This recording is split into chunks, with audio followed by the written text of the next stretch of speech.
What's up, everybody? Lefty here. Today I have the one and only Marckie P. Marckie, what's up, bro? How What's are going you? on? I'm good. I'm good. Thank you for having me. Yeah, man. Thank you for having me. We had a few times where we talked and we were trying to like link up and Yeah. just being here. It's such a fucking like. I know for you it's just another day in the office. Yeah. But like just being here and seeing what you guys do on a regular basis while Noah's here. This is fucking wow, bro. Like this is. It's a fun venue. We're here. We're shooting a podcast inside of a live concert venue, which does it get better than that? Right. I'm sure the folks behind can see the view of the stage where everything happens. So it's like this is my office. So why not allow that to be the thing? Right. You know, especially for this moment in a podcast. I don't think I've ever shot a podcast in here.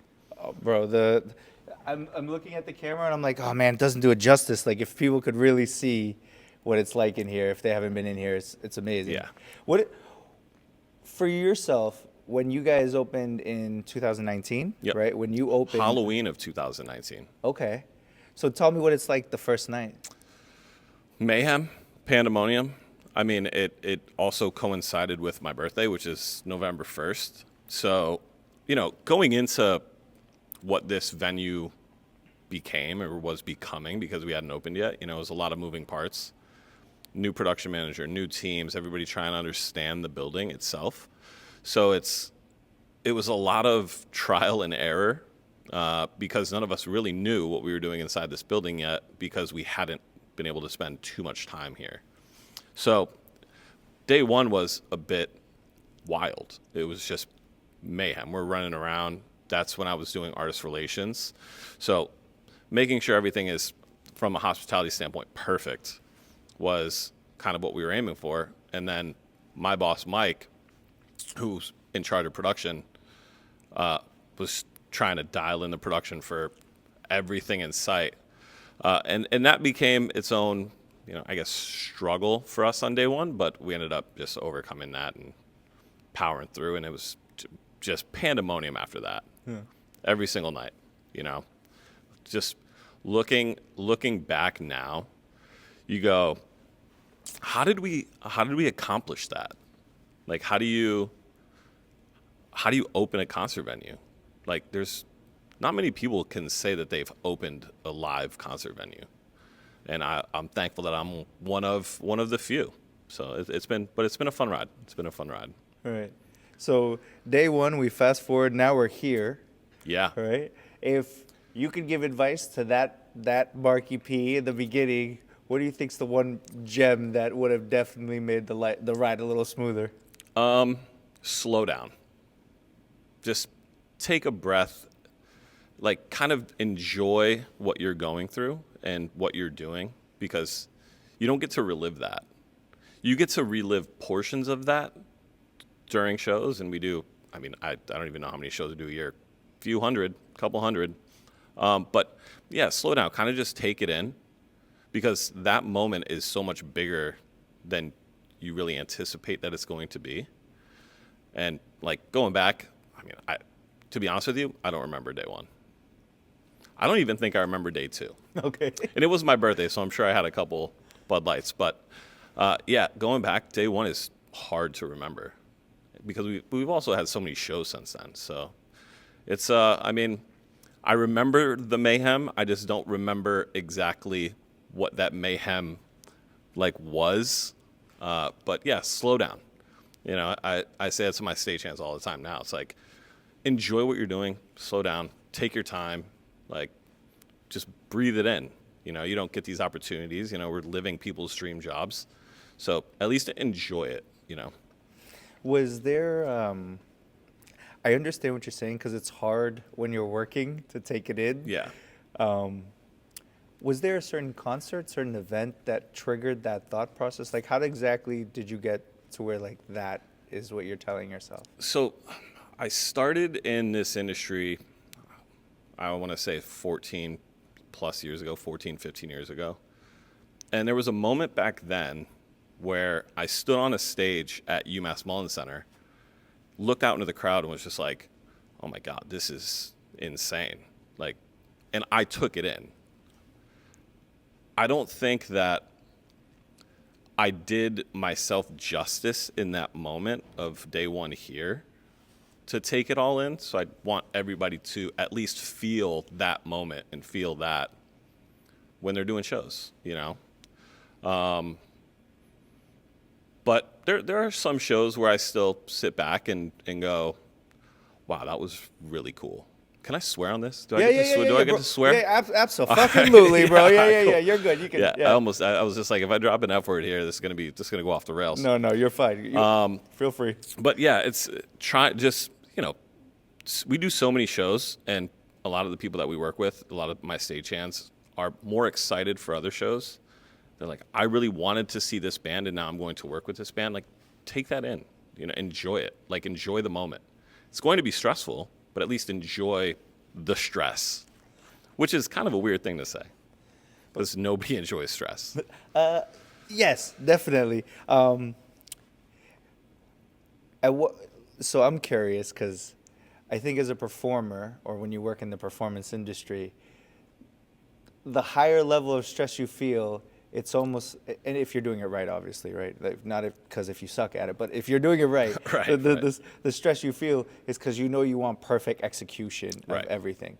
When you look at production, when you're looking at a show, what's like the first thing that you're looking at where you're like, all right, this matters the most, guys. We got to get this right, and then we can build from there. Like, how are you building your show? Yeah, so like you get an advance from a tour, and that advance has their tech documents and their hospitality documents, and a lot of the stuff that's outlined in those documents will tell you kind of their priority on what needs to happen or what needs to get built. So a lot of it is outlined for us, which is great because they know what they want more than we know what they want, and things change day to day. And every build is different, right? We're looking at a stage right now, and it's a DJ booth, and somebody's going to come in tomorrow. They're going to utilize that DJ booth, and they don't really need much else from that. But prioritizing hospitality and comfort for people is where I start and where my team starts, because we want those folks to come in even before we build a stage and before we do anything music related. We want them to feel comfortable. Sure. We want them to say, this is my home for the day. Marckie P is my guy. It's my friend for the day. We're going to have a great day, and then we're going to move on, right? So that is where you start. And then from there, you can go through the advance, and it'll say, hey, we need to make sure we build X, Y, Z before we get to building backline, which is essentially DJ equipment or drum kits or whatever that looks like. But it all starts with hospitality. I'm their friend for literally 24 hours. Unfortunately, that also means that I'm on call for 24 hours, but getting phone calls from tours at 6 o'clock in the morning is the start. That's priority. And that's where I think any successful concert venue needs to start, with hospitality. What would be worse than you getting off of a tour bus at 9 o'clock in the morning after you just slept in a bunk that is 8 feet long and 3 feet wide, and then getting off the bus and seeing me and I'm miserable? Right. You've already had a bad day. Your sleep schedule's out of whack. Not great. Like, I want you to show up here and see me and be like, that's my dude for the day. I want to hang out with him. He'll make things comfortable for me, and that means I get to in turn make things comfortable for the band or whoever that artist is. I think that's a lot of the success and probably the most important part before you even get to building things on stage. Everything else after that is really up to the tour. It's like they have their own nuances on how they want things built and whether we can build things for them. A lot of bands have techs that, like, I am the drum tech. I build the drums. Nobody else touches the drums. And you just go, absolutely. Gotcha. Then you just move on to the next task. And that's rinse and repeat every day, every show, forever. Right. When you're experiencing the first, like, artist that you're going to work with, right? So you said 14 years is how long you've been doing this now, Yeah. right? Yeah, So I think when was the first I'd have to look that date up, but yeah, it's probably close to that. Okay. So within those 14 years, do you remember the first time you were like genuinely starstruck, but keeping your shit together to like give that person your all? Like, do you remember that moment? Starstruck? Or I don't know. I like looking back the first show we ever did on paper, I guess you could say, was Sammy Adams at the Hippodrome in Springfield, Massachusetts, which is my hometown. And that was a bit not starstruck of the human, but starstruck of the situation. Like, I was a forklift driver. I was a forklift driver before I got into this and a maintenance person. So getting out of that and then going into something that was essentially just a hobby for me, it was just, I'm here to help sell tickets. I'm here to kind of just help this promoter who became a good friend of mine, two of them, Rich and Tim, at NV Concepts. So it was like, this isn't my normal life, but now I'm doing something that's just so extraordinary and extreme and so out of my comfort zone that I think the situation as a whole on day one was more starstruck for me. I was more starstruck of the situation than the person. As starstruck as like with a celebrity, I can't. I mean, Russell Brand probably sticks out because that was also super early on in my career, and I know he's had some some issues over the past, so I'm sure some people are going to hate me saying that, but that's back when he was married to Katy Perry, and that he himself was a larger-than-life human being. And we were doing a show at UMass Mullen Center, again, another larger-than-life concert venue to be in. So I think those situations were more starstruck for me than like the actual human being. But I can't really think of, I don't really get starstruck. I can't think of a person that, I guess maybe 50 Cent the first time. Sure. I'll give 50 Cent that one. Yeah. I'll give 50 Cent that one. Okay. Now that I'm thinking back, yeah, I guess, yeah. Yeah. I mean, I grew up listening to 50 Cent, so Right. now that I get to work with him, and the first time I was just like, wow, my job's pretty fucking cool. This Yeah. is this is cool. This is my guy. I've been listening to him since I was 11. Yeah. Yeah. Here I am at 38 years old, going, man, this guy has been my whole life for hip hop. Yeah. But yeah, I guess I'll give 50 Cent the credit there.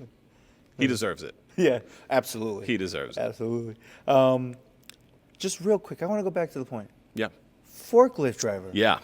Bro. Yeah. How the fuck do you go from that to this? Yeah, Like, what did your boys say to you? What did they were like? Hey, come. How did that happen? So the story goes, I was working at the Big E. Are you familiar with the Big E in Western I'm Mass? not, no. So the Eastern States Exposition, and I'm glad that I got all of that out at once, is a fairgrounds in Western Mass. Okay. In West Springfield, Mass. And I worked for my uncle there, who was the head of maintenance. I was just like, I need a job. You got anything for me? And he was just like, yeah, just come do maintenance. Just painting and fixing things. And then they're like, hey, you want to get your forklift license? I was like, yeah, absolutely. This sounds fun. Hell yeah. So I do that. And I'm driving forklifts for a living there, doing maintenance. And my buddy Colin. So you start there. How old are you when you start there? 19 or 20. And you're there, and you're a forklift driver. How fast? Within a year. Okay. Yeah. So you were just like, oh, let's fucking go. I was like, yeah, let's just get after it. Yeah, I mean, yeah. I don't know. I don't want to paint walls anymore. I don't want to keep doing little small shit. I want to put me on the forklift with the big dogs. Yeah. So I was doing that, and my buddy Colin, my best friend from back home, he goes, my brother's best friend he started a company, and they're going to do some promoting and some booking of celebrities at nightclubs. We did Pauly D in Springfield, Mass. Before, like, they booked him during filming of Jersey Shore, and Tim could speak more to this, but so we ended up having Pauly D at a nightclub, like, as season 1 of Jersey Shore ended. Oh, okay. So I was kind of involved in that a little bit. And the story goes, my job there was to hand out drink tickets to girls, and that was it. Okay. And it's true. I was a forklift driver, and I was like handing out drink tickets to girls. It's like, what else is a 21-year-old kid going to do? Right, yeah.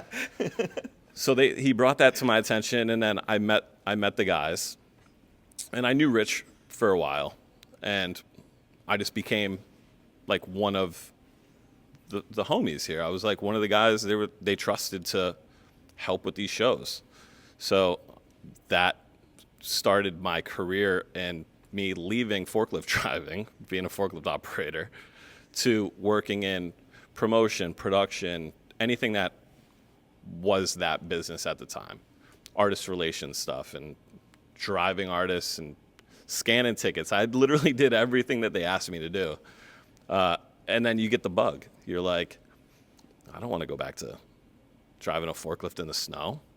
I want to go back to being inside of a venue, making sure Wiz Khalifa has Gatorades. Like, this is more fun, and I'm making good money, as opposed to, I was making good money being a forklift driver, it just wasn't, like, that fun. Fulfilling, yeah. It was like, pick up pallet, put pallet down. You're like, how many times can I do that a day? Like, little did I know that and that little bug would send me into a spiral of entertainment where I've been here forever. Can't leave. Impossible to leave. Well, I mean, your beard and you are associated here, sir, pretty thoroughly. Yeah. Yeah, the beard thing the beard thing was weird because one morning I woke up years ago. I've had this beard for well over a decade, and was like, you know what? I think I look better with a beard. So I grew a beard out, and for like a year, it was terrible. It was the scraggliest. It wasn't straight. It was curly. I'm like, this is not a great idea. And then one day I got a beard straightener, which I didn't know was a thing back then. And then I was like, oh, okay, I can have a beard now. This is cool. And then I could never get rid of it. It's now become synonymous with me. And that's how, if I got rid of this, I could show up here to work in the same job that I've had, working for the same company, and people wouldn't know me. They'd be like, get this guy out of here. Yeah. Who the fuck is this guy? I'd probably be thrown in jail. If I shaved this beard off, they'd be like, throw him in prison. Listen, sir, we're going to have you step down from the position. We're going to have you step anywhere. Until it grows back. Get out of the building, maybe leave the state. I would have to, I would be just thrown right out of here. Right. So the beard has become me. I am Marckie P with the beard. It just kind of is what it is. Right. But Jeff London grew a beard too, so I think we were growing beards at the same time. You guys have fucking mean-ass beards, bro. Yeah. Like that type of beards you got to put work in to make sure they...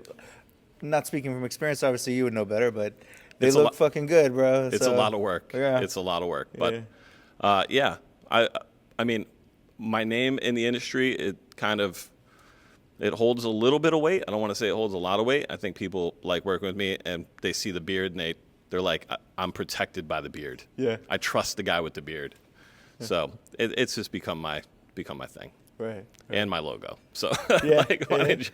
Jeff and I have the podcast, Those Blokes podcast, and both of our beards are in it. So if we get rid of them, we're fraudulent. You gotta change. You gotta take a break. Yeah. Rebrand. Rebrand. We're gonna go to the Dos Blokes podcast in a second, but here's my question. So you go 2 years at forklifting before you kind of break into this, where you're handing out tickets, you're doing everything here with everybody. They have the conversation with you. You become one of the crew. At one point, you're just like, all right, I don't want to go back to that, even though it pays well. I'm going to stay here. Yeah. When you decide to leave the forklift job, was there any form of like, am I leaving anything behind? Because a lot of people, when they leave from something that they're pretty certain of they're going to do well, and then take on something that performance-based, like what you guys do with ticket sales and numbers and people coming through the door, like, was it always 100% confidence? Were there moments of where you're like, should I go do a fucking forklift again? Like, yeah. Wonderful question. Yeah, I mean, it's scary to say, I'm going to leave a job, and I worked for my uncle. So, like, I'm going to leave a job that I enjoyed. I mean, again, making good money. Taking a leap into something so extreme is scary. And when I think back to it, was the correct decision.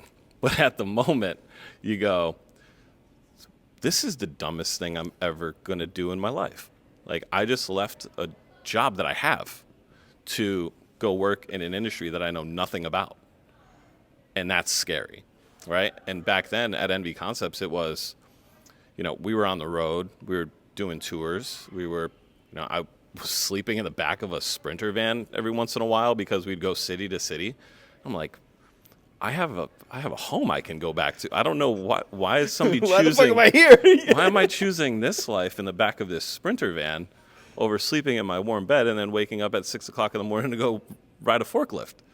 And then you start to go, oh, this is it. Like, this is the grind. This is where you learn the road, and this is where you learn all of the nuances that are entertainment, the load-ins, the load-outs, the hospitality shops that you're doing in the same Sprinter van that you slept in on the way to the venue.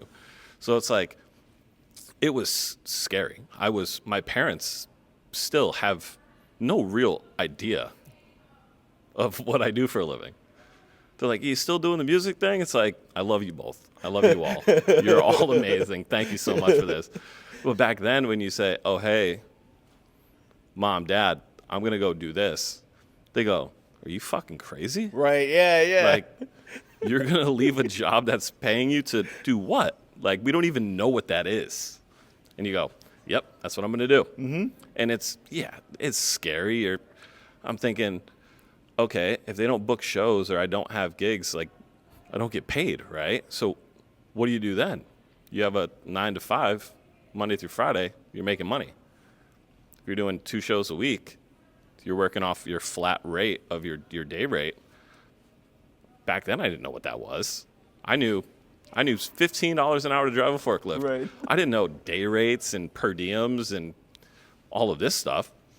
So, yeah, it was scary. It was, like, death-defying. Like, I felt like a circus performer. I was like, I'm running away to join the circus. Like, Ringling Brothers Circus, here I come. But ultimately, it pays off, and it's still paying off. And would I go back and drive the forklift? 100%. If my uncle called me right now and said, you want to come back, drive the forklift one more day? I'd say, absolutely. Sign me up. Because I loved being there. It wasn't like, oh my God, I hate this so much. I need to leave. It was new adventure. I'm young. I don't know any better. Like, I take a chance at 22, 23 years old. Yeah. What does it matter? Yeah. What does it matter? You blow a few years and come right back and fucking, keep People going, go overseas. They do, what do they go on, like, they go on those overseas. like quests and shit, yeah. Or it's like, when the kids, they go to school overseas. Okay. What's it called? What is it called? There's a word for it. Yeah. Yeah, yes, yep. That word. Yeah, it's eluding me. It's going to come to me at some point during this podcast. Yeah, where they're studying abroad. It's studying abroad. Yes, That's what it. yes. That's it's like they go study abroad for 2 years. It's like, is anybody actually studying, or are you just in Italy for 2 years? Right. Yeah. That's what I thought I was doing. I'm like, okay, I've got a forklift job over here. I'm going to go do this for a couple years and see what this is about. It's like, I'm studying abroad. It's fine. No one cares. I'm making a few $100 a week. Like back then, it's like, pays my bill, pays my cell phone bill, But it was scary. But I was just like full of adrenaline all the time. It's like every morning you wake up in a new city and you're just like, let's go get it. Like, this is nuts. I'm living not a real life. And I tell people that all the time. I still don't live a real life. This isn't real. This isn't real. Very few people can relate to what you do on a regular basis. Yeah. So my fiance works a 9 to 5, and I do I DJ and I do social media. So I'm always around this type of energy at all times. Yeah. And it's hard to explain to someone who's not in this energy on a regular basis what it's like to go home and not be around that energy. Oh, wild. like it's addicting, and then you leave, and like I'm heartbroken sometimes as I leave the night because I'm like, that rush was such a high. I Yeah. don't know when I'm gonna get it like So to true. that level, you know? So true. I used to call it having a show hangover. So back in the day when we like, I'm here all the time and we do so many shows. But back then, you're doing 2-3 shows a week, and then you're off for a couple days, and I would call it a show hangover, where essentially you didn't drink, you didn't do anything crazy. You're just working, just grinding all hours of the day, 20 hours a day. And then all of a sudden, there's nothing. Right. And your body's like, what's going on, bud? Like, have you had a sip of water today? And you're just in bed withering away because you just don't know how to handle it. Like, the adrenaline dump is so aggressive that you can't really do much. It's like, I say to my girlfriend all the time, it's like, we'll go 4 or 5 days here, super long days. And she'll be like, hey, how's your day? And it's just like, haven't left bed, and it's like 3:30 in the afternoon. Yeah. Like, Yeah. yeah. I didn't get home till 4 or 5, and I'm in bed till 3 in the afternoon. Yeah. And it's just like a way of your body saying, you did great. Yeah. The adrenaline dump is about to happen. Just lay in bed. Just take it. The dishes can wait. Yeah. But it's people don't realize the wave of what you go through on a night-to-night basis, where like some of the challenges are so high, and then you feel great and you've accomplished everything, and then there's like nothing to do for 30 minutes, and you're like, oh, okay, I can take a breath, and all of a sudden it's just like, by the way, spike, and you're just on a constant roller coaster every single night, every single day, and every roller coaster and every show is different, right? You might hit some twists and turns there in one show and things feel well, and then there's other shows where you're like, wow, I didn't mean to do 13 loop-de-loops at the Six Flags, but here we are. Right. here we are, right? The ride's got to come to a stop at some point, and sometimes the ride goes for 15 years. So you know, every day is different, but yeah, the adrenaline rush is always still there. Right. Not necessarily as crazy as it was early on, but I still walk out on stage and look out into the crowd and just go, hell yeah. Yeah. Hell yeah, this is sick. Yeah. And then I go back to my office and I sit down and go, all right, we're on to the next one. And I'm in my emails and I'm trying to advance the shows for 2-3 weeks ahead. But the next night is another show, right? And it's different. And yeah, your adrenaline's a crazy drug. It is a crazy drug. Yes. And adrenaline dumps, also yes, the most insane feeling ever. You know, and I don't know how people can go about finding an adrenaline rush and an adrenaline dump, but they should probably figure out a way to just bottle that up so people can feel how we feel on like a night-to-night or day-to-day basis, because it's wild. Yeah. It's wild. Yeah. It's when you look at everything, do you remember what it was like the first time you had like a big issue while a concert was going on, where you're like, you don't really know the solution, but you're going like crazy trying to figure it out, and you do, and it's a satisfying feeling, but like that moment of stress, like, can you walk me through that like process of like how you look at it and try to solve it so it doesn't keep attacking you at that same stress level now? Yeah. I'm going to knock on wood here, but we haven't had too many like catastrophic incidents like that, thankfully. Good. We've Nice. had fire alarms go off, which always heightens a sense of, you know, people's awareness. And by the way, I don't know if you guys heard that, but we are in a live venue right now, so there's people yelling. Yes. This is live. So I think that, I mean, with fire alarm stuff here, it's really just making sure everyone's safe, making sure the artist is safe. But I'm trying to think of, you know, anytime we were on the road. Back in the day, we had some, so weird. This is a weird story because none of us could figure it out. But I was on tour with Hardwell, who at one point was the #1 DJ in the world. We did his North American tour. And every venue we went to had some sort of weird haunted element to it. And when I say that, I mean that the venues themselves had these stigmas around them that they were haunted. And that was not something we all planned for. That wasn't something that the tour was like, oh, hey, we should book all of these haunted venues. So we were in Niagara. I'm pretty sure it was Niagara. And this venue, the weirdest venue I've ever been in. Beautiful venue, stunning venue. But at some point during Hardwell's set, the technology just goes haywire.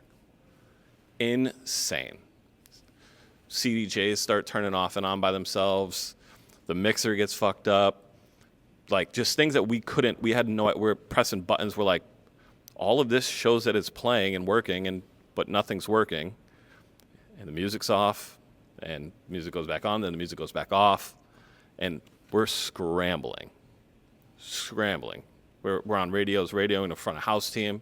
What's going on your end? But it's just absolute chaos. And all of a sudden, on its own, everything started to work again. And we all just looked at each other. We were like, can we please get the fuck out of this venue? Yeah.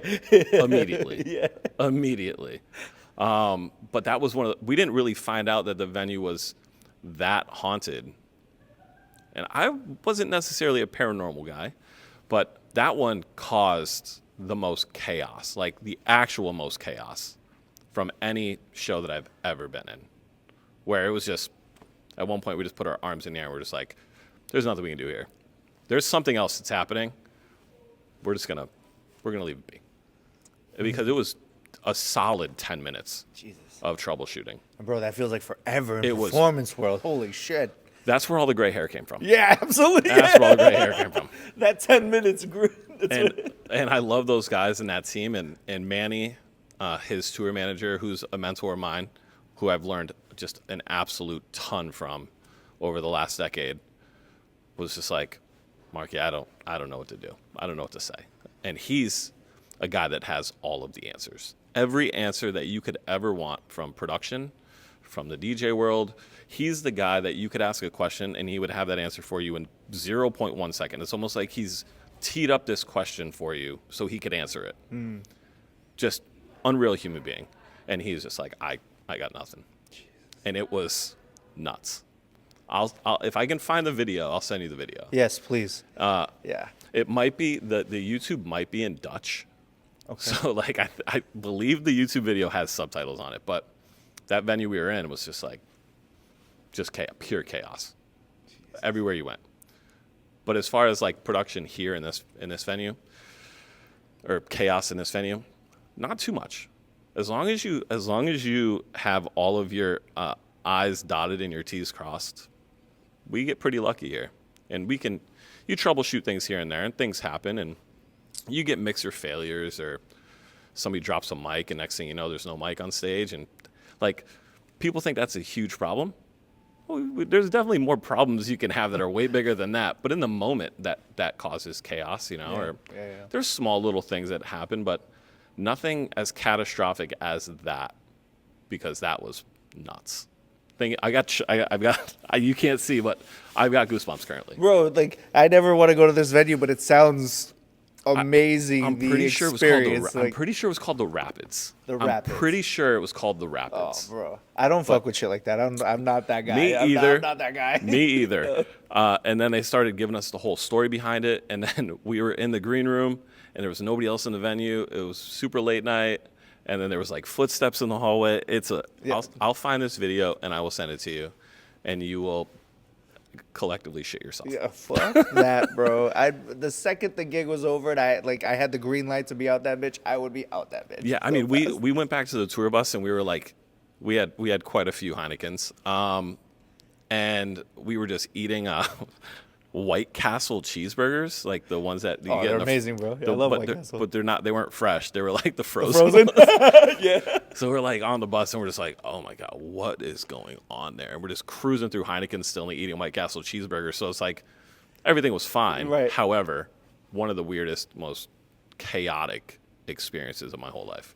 Bro, that's such a trip. Like 10 minutes of issues, and like no fucking answer for it. Yeah, it was quite the experience. Yeah. And you just stand there and you just go, I don't know how to help. I can't. Apparently, Bridget the ghost doesn't want you to play music. Yeah. She said, I'm leaving all this shit on, but no sound. Yeah. Robert the ghost said, you know what? No visuals for you either. And you say, okay, no worries. Yeah. Not messing with you guys. This is your house. You know, I'm like, that was chaotic. That one was nuts. Oh, bro, that would make me question if I wanted to continue doing tours where like I'd have to check every venue, be like, yo, anybody die in there? Like, there's something. We started to ask people that. We literally were like, is this venue haunted? And people were like, yes. You're like, okay. Now we know what to expect. Yeah. We know what to expect. The CDJs are going to go off tonight. Okay. We know how to plan for that. You just don't do anything. They'll turn themselves back on, apparently. Don't piss the spirit off. Just don't we'll piss. Get the shit off back on. Literally.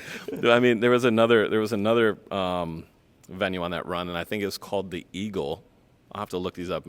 But Milwaukee is in Milwaukee, and they have their venue has a pool in the basement that they invited us to, and the pool's empty, and there's a chair in the pool, and people aren't supposed to touch the chair, but people go down there and touch this chair, and it throws the spirit off. That was I'm telling you, this whole tour was insane. Well, you show me a chair in the middle of a pool and you tell me a story like that, I'm like, that probably also that probably also heightened our drinking. Yeah, probably. Because during the first show, the rider had like 12 Heinekens on it, and we drank through all 12 Heinekens, and we were like, okay. So every stop that we had on that tour, we just kept increasing the Heinekens to the point where we did a show at Penn State, and they brought us like a gigantic fridge, like like Nice. a glass front fridge, Yeah. and it was just top to bottom with Heinekens. And we're like, all right, mission, drink all the Heinekens tonight because we're not going to cheap out here, man. We've already done this. But that was also when we were on this haunted tour. So I think we were drinking because we were scared. I'm going to chalk it up to that. Not because we were trying to have any fun. We were just trying to survive. We were trying to thwart the spirits with alcoholism. yeah. Like, don't If mess I with can't us. think about you or feel you. We were like, don't mess with us. We're drunk. Yeah. And then they turn off all the stuff in Niagara Falls. So I don't think it worked, but yeah, that was probably the most chaotic, Jesus. but also pretty cool. Jesus. Yeah. I could imagine these stories you have in terms of all these different venues. Here's my question, man. I'm always curious because for someone like yourself who's a high performer, and I know, we talked a little bit about off camera in terms of, being 3 years in a row in terms of production manager of the year. Humble brag. Hey, listen, as you should, bro. As you fucking should. Those titles are not easy to come by, so Yeah. as you should. But before we go there, I'm always curious. Is there things that you enjoy that you don't get to talk about often? Yeah, for sure. I actually had this conversation earlier today. Being in the position that I'm in, growing a team of stagehands and techs and people that want to, we get a lot of stagehands here that are new to the industry. They were me. They were the forklift driver that wanted to break in, right? Stagehands being like roadies, like in a sense? Yeah, Like, a stagehand's basically a roadie, right? Yeah. So that, somebody's pushing cases and building shows and kind of just doing whatever they need to do. Maybe they don't have the technical background, but they want to break in. They're me, right? They're the forklift driver of, like, that's me. So growing and bringing some people on like that, growing that team, I mean, I don't talk about that nearly enough. That's probably the biggest accomplishment, because there are people that work for me now, or that work for this company, or people that have worked for me that have gone on to do some really amazing things. Production managers in other venues, audio techs, lighting techs, video techs, and they've started here with us. So I think that I don't talk about that nearly as much as I should. Everybody wants to hear the cool stories, and they want to hear, hey, what's it like, being backstage with Tiesto, or what's it like, working with this celebrity and that celebrity. It's like, those conversations are fun, but like the most gratifying thing for me is growing the next iteration of production manager or stage manager or stagehand or tech, any tech. That's where I get my gratification from, because without a team, you're nothing. Right. And that leads into, I thankfully, and I love the fact that people have gone out of their way to vote for me. My peers and friends and family and people in this industry have gone out of their way to vote for me, and I've won the production manager of the year in Boston 3 years in a row. Hopefully we go for a fourth, but it's like, I think the growing of the team and growing of human beings is where I thrive. That's my thing. Because they'll sit down with me and they'll say, "You've got stories for days. Tell me about this. Tell me about that. Can you teach me how to advance?" It's like, I would love to. Can you teach me about contracts? I would love to. Can you teach me about how to settle a show? Absolutely. Right? Like, that's what I want. That's where I find the most satisfaction. And you're nothing without your team. Those 3 awards that I won, they're not just because of me. My team makes me look good. The techs make me look good. This building, the people that work in this building make me look good. I just happen to be the guy that gets the information to help this get built. And I'm the bearded face that everybody knows and recognizes, but it's the guys and the girls in the back that have allowed me to win that award. And I thank them all the time, every single night, at the end of every show. Thank you. Get home safe. Appreciate you. Get home safe. Those are my people. That's the most gratifying. I don't talk about that enough. I think this might be the first time I've ever talked about it on a podcast. So shout out to my team. They're the best. All right.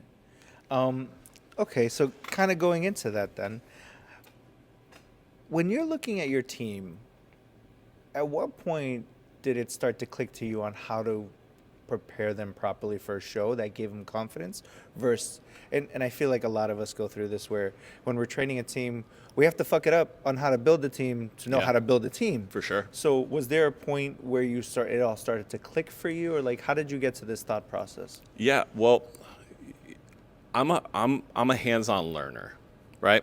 So in order for my team not to fail, if I'm not willing to do the work and the same work that they're doing and show them how to do it and how to do it properly, then like I've failed them. Because I can say to you, hey, go build this. I don't know how to build that, right? Like I don't know how to build an 8x8. What's a like? If I said to my stagehands, hey, go build a 4x8 DJ sandwich, they'd be like, what do you, a DJ sandwich? Yeah. What's a DJ sandwich? But that's like an industry term for taking a riser deck and flipping it upside down and putting legs in it and then putting another riser deck on top. Make a sandwich. Yeah. DJ sandwich. Right. If I don't show them how to do that and help them along the way and being like, this is how you build it, this is how you build it safely, then I've failed them. So what I do is I'll advance shows and I'll do as much background work as I can, but I will always go on stage and help them build every single time. Build riser decks, build DJ stuff, show them how to put backline together, DJ equipment, just hands-on. Because if I just say, hey, go do that, figure it out on your own, you're going to be like, my boss just doesn't want me to do like anything correctly because he hasn't shown me anything. But also at the same time, like what better way to learn than the person that knows how to do this and can show you how to do it properly, so that now when I say, go build a DJ sandwich, they go, all right, Marckie doesn't have to come down and help us build this sandwich anymore, right? Then I can focus on other things. So putting them in places to succeed is finding their strengths and weaknesses. And I don't even really want to call them weaknesses. It's just a lot of times they just don't know. And that's not a weakness. You don't really know how to do things unless somebody either teaches you how to do them or you watch them do it. So playing off the strengths and weaknesses, again, but me being a hands-on boss, I think matters to them because they can watch me do it, knowing that I've done this 1 million times and that this is the correct way to do it, and they can just follow suit. And then they go, okay, I found success. I will not fail at this because I just watched Marckie P do this. Right. And now we're one and the same. I'm no better than you. Just because I have a cool title and the title says production manager doesn't mean I'm any better than you at all. I will push cases. I will build DJ stuff. I'll put backline together, build SFX. Like, I'll do whatever needs to happen from show to show. Also, to show them, I'm here for you. I'm on stage. Ask me questions. Ask me anything you want, right? So, and I think that's why they enjoy working for me. Like, I'm not a sit in a chair, do nothing boss. I'm a let's go work. Like, I'm ready. Right. I'm ready. Sometimes I'm more ready than they are. Sometimes I'm like amped up. I'm like, let's go build some stuff. And they're like, what's up with it? How many Red Bulls that guy have today? Yeah, Like, yeah. And then You got a good night's rest, huh? yeah. They're like, he slept for the first time this year. That's crazy. But yeah, it's finding their strengths and weaknesses. That's really what it comes down to, and playing to their strengths and absorbing where they feel as if they're struggling and helping them through that. And that's where I was taught. That's how I was taught for the most part. Besides being like, here's some drink tickets, go give these to girls. And I'm like, that's weird, but I'll do it. You know, it's like, yeah. I also have just a spectacular team. Everybody wants to work. They show up on time. They do their thing, and I don't really have to involve myself too much in the day-to-day stuff because my stage manager, Mario, incredible, knows the nuts and bolts of everything, knows exactly how I want things done. So unless I really need to get my hands dirty, I can advance shows a month ahead, and he can lead the team. And now they have two very positive influences on how to go about building shows and doing hospitality and all of that other fun stuff. Right. When you're looking at your team, what's your indicators that they want more responsibility? Like, are they, because I find that sometimes I'll work with people and they're excited about getting ahead, but they necessarily don't know, so they just work harder at the role that they're in, hoping that they get seen. For yourself, what do you think there's questions or things that people can do to kind of stand out for you to see that they're really trying to get ahead?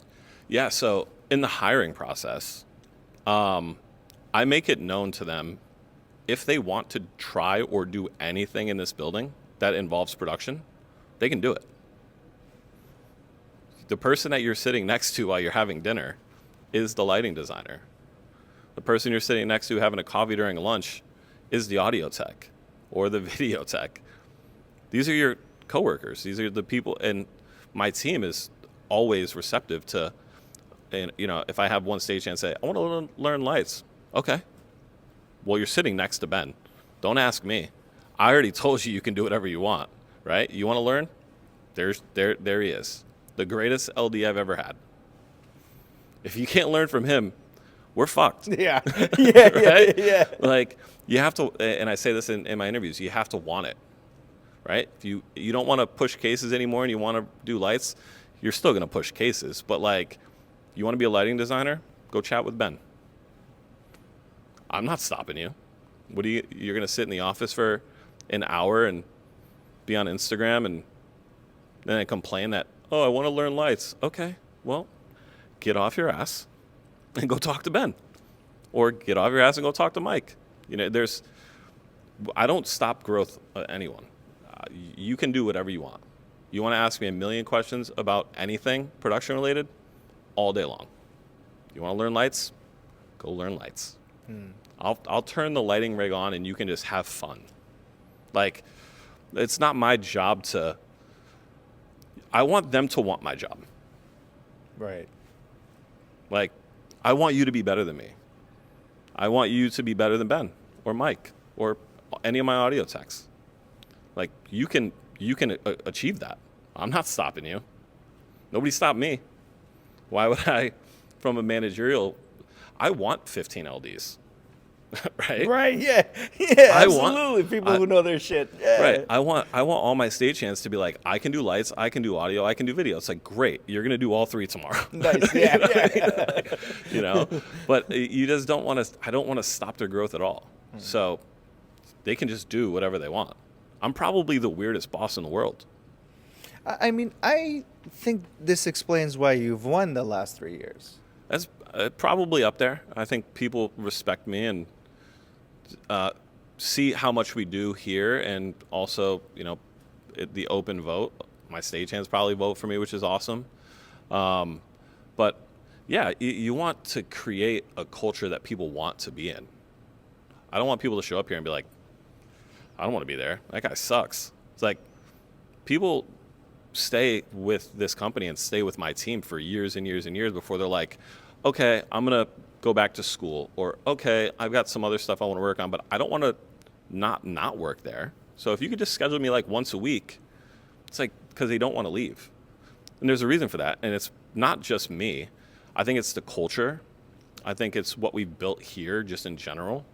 And the fact that regardless of how stressful the situation or the shows can be, like, I'm the person that is going to try to remove that stress from everybody and take it for myself, but also allow them to be their self in whatever capacity they want. I'm not don't do this. Like, you can't run lights today. You can't go learn anything. I'm like, get your ass in there. Go do whatever you want. You want to sit in my chair? Feel free. Take it. I'd like to kick my feet up and drink a coffee if you want to advance some shows. No, I would never let them do that part. That's crazy. But I want them to learn, and if they want to learn, I allow them to do and learn whatever they want. Right. Because why? Why not? If you're scared that somebody's going to take your job, you're not doing a good job. It's simple. It's simple. Yeah. And the better I do, the better they do. And we just keep growing together, you know? Mm-hmm. Yeah, I think it takes a confident and secure leader to be able to think like that.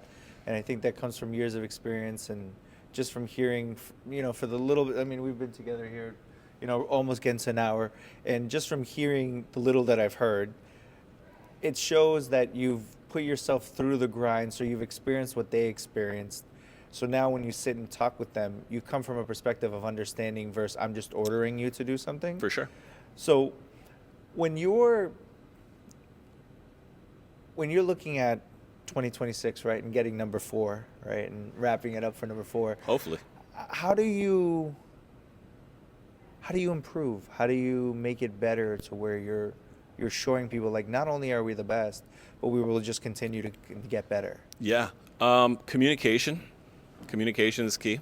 You know, in this industry, communication is one of those things where it can get lost in translation a lot. There are tons of things happening throughout the course of a night, throughout the course of a week, a month, a year. So having proper communication is something that I will always strive to be better at. I do think I'm a good communicator. Am I always the best communicator? Probably not, but no one's perfect. Sure. You know, just really putting in the time to grow the team. Every year, it's constantly growing, and every year that we've been here, we've had stagehands that have left here and become production manager of other buildings for this company. Like I said earlier, it's like continuing that, making it larger, being able to add more techs that have worked here in other venues. Growth forever, you know, never myself, you know, getting certifications, like, you know, OSHA 30 certifications, and maybe I'll get my forklift license back, you know, maybe I'll go back, maybe I'll try to get that, but just always trying to grow. And anyway, I think there was a quote that I heard from Ryan Serhant, which is a real estate agent, and his quote was, growth always and always. And I love that quote. I think that quote's amazing. And I've lived by that quote. So just it could be the smallest, little tiny detail, just growing that detail to something larger, and just continuing to grow. Right. I mean, yeah, the self-improvement aspect, it's one of those things where I've talked to a few people who are what I would consider top tier positions in their industry, and it's one of the most invested things that they seem to do, which is like whether it's they go to some type of seminar or audiobooks or just being in the industry, refining the skills constantly. Yeah. Now, for yourself, when you're talking about constant growth and improvement, is there things you like to do that keep you sharp? Is there processes you put yourself through? Or is it just being in it that keeps you sharp? Like, what do you like to experience? Yeah, I mean, this is going to sound weird. YouTube is the greatest tool of all time. Simply put. Agreed. Simply put. Agreed. It is the greatest tool ever assembled. There are videos on every single thing in the history of things, including videos of videos on videos. Like, yes. So, going through, you can go and do free trainings. Not trainings where you're going to get a certification, but like you can go on YouTube and you can look up, how do I work Resolume, which is a video software, right? And you can watch hours and hours and hours of footage on that, right? But it's like putting yourself in a position to, okay, where do I want to further advance my production prowess or whatever? You're not going to get a gold star for it, but you're going to be sitting at home eating a bowl of Chipotle saying, how do I work this certain audio console? And there's going to be hundreds of videos about it, and you can just sit there and eat Chipotle and watch videos and learn, right? Take notes for yourself. So that's, simply put, that's how I think most people these days learn how to do things, right? The old guard of production, those people don't want to help you. They don't want the young gun coming in and stealing their spotlight, right? It just is what it is. I'm not talking out of school here, but yeah, YouTube forever. I agree with you. YouTube University for life, bro. For 100%. life. Between that and AI now, there's not a single thing you can't find some information on. That's true. Yeah, that's true. Although I did just see something on AI, sports related. Andrew Jones. Do you watch sports? Somewhat. I'm more of a UFC guy. That's what I really love follow. UFC. Yeah. Andrew Jones, who was a player for the Atlanta Braves. Okay. Somebody asked him if he's ever hit a home run off Mariano Rivera, but what they did was they looked it up on ChatGPT first, and it said he never has. And then he pulled out his phone and showed a video of him hitting it, and he goes, AI is wrong. Yeah. Is this the one moment that AI is incorrect? And then I got really nervous that everything that I've ChatGPT'd for the last year has been like 50% true. So, and that put me in a whole spiral. Oh, yes.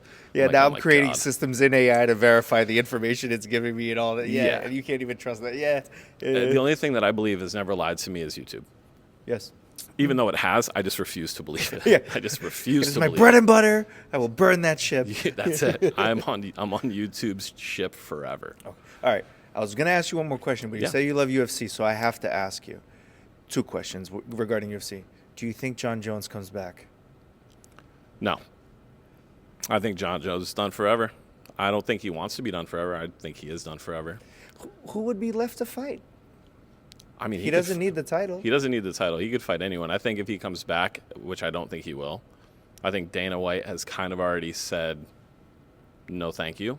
We're out of the Jon Jones business. I think if he comes back, it's definitely going to be a money grab. Absolutely. Which, I mean, hey, if you need another 10, 15 million, I'm not stopping you. Go do your thing. I'll watch that fight. I'll still watch the fight. I got Paramount. I'll tune in. I'll watch the fight. I'll watch it on whatever. You put it on Peacock, Paramount. You put it on any streaming service you want. Yeah, I don't think Jon Jones comes back. Yeah. Do I think he's the greatest fighter of all time? I do. But yeah, I think we are not in the Jon Jones business anymore in the UFC. Yeah, it hurts my feelings to hear that, because the way he did that spinning back kick and took out Stipe, was so beautiful that I thought, I don't think Aspinall really has a chance against Jon, because I just seen puncher's chance. Sure, everybody does, Exactly. Everybody does. But seeing what Gon did to Aspinall in that opening round, and looking back at what Jon did to Gon, you're sitting here and you're like, if he walked through Gon, Yeah. and Aspinall was having a problem with Gane's jab. Yeah, John It Jones would've been a long John night Jones for- would have. yeah. John Jones is a scary, scary man. The fight that I would want if John came back, it's all a dream. It'll never happen because I know Dana hates him. But a Francis John fight would be like. I'm going to be honest with you. I think John Jones, and if Francis Ngannou watches this by chance, I don't want any smoke. I would like to state for the record, I do not want any smoke. You are a much larger man than I am. I still think John Jones. I think he walks him. I think he dog walks him. I think he just punches his head in. Yeah. I know Francis went and boxed and did the thing, and great fighter, wonderful fighter. When it comes to mixed martial arts, John Jones will pick you apart from every angle. Yes. And there's just no getting around it. The greatest fighter of all time. Yeah. My favorite is the fact that he'll fight people in their strongest suit just to show them, like, you're screwed. Can you imagine going through life just knowing that you're the toughest person on the fucking planet? On the planet. Right? Like, can you imagine being Mike Tyson at one point in his career? Can you imagine being John? I mean, they have their personal demons, but like, can you imagine waking up in the morning and be like, not a single person on earth can fuck with me? Yeah. That's so amazing. I tried that once, and then I stubbed my toe on a coffee table, and I realized that I was not as strong as I was made out to be because I laid on the ground for 10 minutes in the fetal position. Yeah, I do. Do you think John Jones stubs his toe? When was the last time you think John Jones stubbed a toe? That dude broke a toe in a fight and just kept going. Yeah, he probably just breaks. He stubs his toe, but the coffee table breaks. Yeah, right? yeah, It's like the Chuck Norris effect. yeah, Rest in peace. It's like John Jones didn't stub his toe on the coffee table. The coffee table stubbed its toe on John Jones. Yeah, exactly. Yeah. Scariest man in the world. All right, last UFC card question, and then we'll move on to the last question. Ilia Topuria, Justin Gaethje. Scary fight. Justin Gaethje has really nothing to lose. Absolutely nothing. Nothing. Ilia Topuria has everything to lose. I mean, he's the best fighter in the UFC currently. Mm-hmm. Justin Gaethje is just a certified freak. Big fan of Justin Gaethje. His fighting style is the craziest thing I've ever seen in life, and that includes him just getting punched in the head 1 million times and taking it. Like, no, that must be the scariest thing to be your opponent, like the opponent, to fully blast somebody in the fucking face. And they're just like, yeah, breakfast. Yeah, yeah. like no way. This is gonna sound weird. I think Justin Gaethje knocks him out. Oh, please, I will save this. Fight gods above. We'll call it right now. I think Justin Gaethje, 3rd round knockout. You think he's gonna wear him down or catch him? I think he's going to wear him down in the beginning, just jab the life, kick the leg a little bit, just to freak him out. Okay. And then when they get to the 3rd round, I think Ilia is going to not know, how to receive a punch from Justin Gaethje, because he's going to be so confused. Justin Gaethje is very unorthodox, right? Yeah. And not unorthodox in the sense of like how he stands when he fights, but just the angles in which he throws punches. He can throw a leg kick. He can hit tight too, real close. He just doesn't care to be hit. He just there's no fear in that man, right? So like, if you're him and you punch Ilia Topuria is gonna be like, okay, this guy has knocked out many people. He's gonna take a bunch of punches, and he's gonna say, well, I can't do much damage on this guy, and then Gaethje is going to destroy him in the 3rd round. I hope you're right, man. Me too. I'm gonna throw some money on it. Oh, bro. It was watching Justin's last fight with Patty, just watching him dip his head off to the side makes me nervous because I feel like that's something that Ilia will read I think he's a better boxer than Patty. Oh, for sure. So I just feel like for sure Ilia's gonna.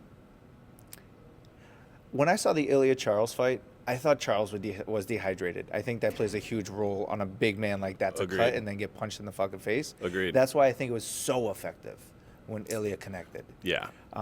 So when I look at them fighting, I'm like, if Justin doesn't go in dehydrated and has his chin, we got a shot. Yeah. I agree with all of that. I mean, who do you have with the O'Malley fight? O'Malley is fighting. Hold on, who are we talking here? He had It's the interim. It's the interim fight for. He's fighting. Not is it Allen? No, who is it?